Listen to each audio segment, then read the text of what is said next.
Welcome back everyone to Research Learning Algorithms. Today's video is a tutorial all about a full paper. At other times, a full paper is also called an IMRAD paper. So what is a full paper? We are going to consider these four topics. This will guide you along the contents of your IMRAD paper. We have the definition of a full paper, importance of a full paper, the content of a full paper, and the sample of a structured college abstract. So let's define a full paper. A full paper will be constructed depending on the guidelines of a journal or a research conference that you'd like to attend to. And a full paper undergoes an academic quality assessment based on certain criteria. This full paper will be between 10 to 12 pages with 5,000 words to 10,000 words in length. In some cases, even though it's a full paper, the prescribed pages of a conference will only be 5 pages, and if your paper is more than 5 pages, then you'll be charged with extra dollars, more likely between $25 to $50 per page. So you have to check the rules for every conference or journal suppose you would opt for publication of your research. Now, what is the value of writing your full paper? I have written here a list of benefits. So first, it tells the journal about the quality of your research in general, and basically your abstract will be the first requirement for submission. If it is accepted for a research presentation, then you'll be asked of the full paper thereafter. Second, it allows a research organization to scrutinize the worth of the paper for acceptance to a conference or presentation. In that case, you have to follow the full paper template of a conference because they will provide it on the website, or they can actually send you a template if you get accepted with your abstract. Third, it serves as evidence for your ownership of research.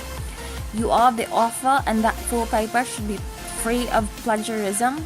Need to secure that your full paper, if ever unintentional plagiarism is found, it will not be beyond 5%, or else your research career ends.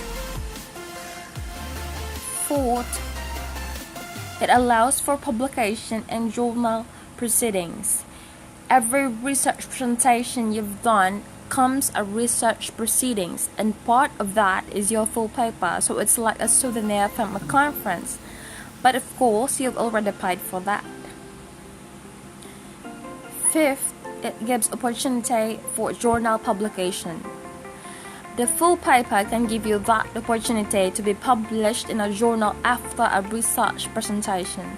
If you will not submit, if you would rather opt to submit just an abstract, then chances are zero for journal publication. So better to submit the full paper or the IMRAD. Sixth, the full paper shares information on the process of your research. The full paper lists the content of a study, including the process of how you conducted your research. This is actually obvious. Seventh, it serves as evidence of the completed research. And that's another obvious thing. A full paper signifies that the research has been completed. Last but not the least, it signifies career opportunities in research. We never know, your full paper might be the start of a budding career in research, so go for it and visualize.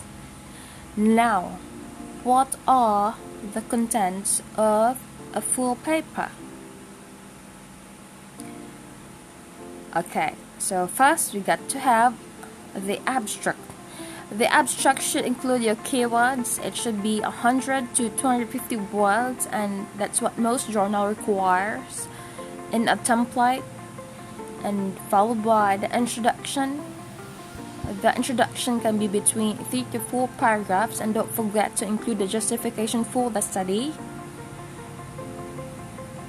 Of course, make sure that the objectives are clearly written. The theoretical or conceptual framework is like the backbone of a study, so without it, a study cannot stand. So make sure to be logical in writing your conceptual or theoretical framework. Methodology. The methodology should include the research design, the number of participants, the subjects or the respondents, the method of analysis. Then you don't need to label separately each of this. You can include a diagram for your methods to make it easier to follow. Then comes the results and discussion. The results and discussion is where you can use figures and tables and discussing or interpreting the results of your study. Once done, you have the conclusion. The conclusion should be written in textual form and not in numbers, because using numbers is only applicable to college papers, and the same goes for recommendations. You can join both conclusion and recommendations together, and you may also include limitations of the study. One more thing that's very important as well. What is it? And you guess it right. The references. All else is lost without it. Your full paper should stand in the shoulders of giants. Cite properly, follow the APA style 6th edition. And if ever you're ready to submit your paper, again, avoid all kinds of plagiarism, whether direct, incremental, pathwork or mistake, paraphrasing plagiarism, and all words connected with plagiarism, because you don't want your school to put to shame your family and of course yourself. So avoid all kinds of plagiarism, because this study sample of structured college object will be about academic integrity, influence on the research skills of the pre-service teacher. So this is actually already published by my advisee, and of course I'm the co-author. So in your college abstract, you can include your picture and then the seal of your school and the country where you live, of course the course, and then don't forget your name, then your email and your cell phone number, and of course the name of your advisor as your co-author. And this would be the real abstract that we actually submitted last year, so it was already published, and I do hope that you'll be able to publish your own paper as well, your own full paper. So I hope you learned something today, and thank you so much. Enjoy writing your full paper.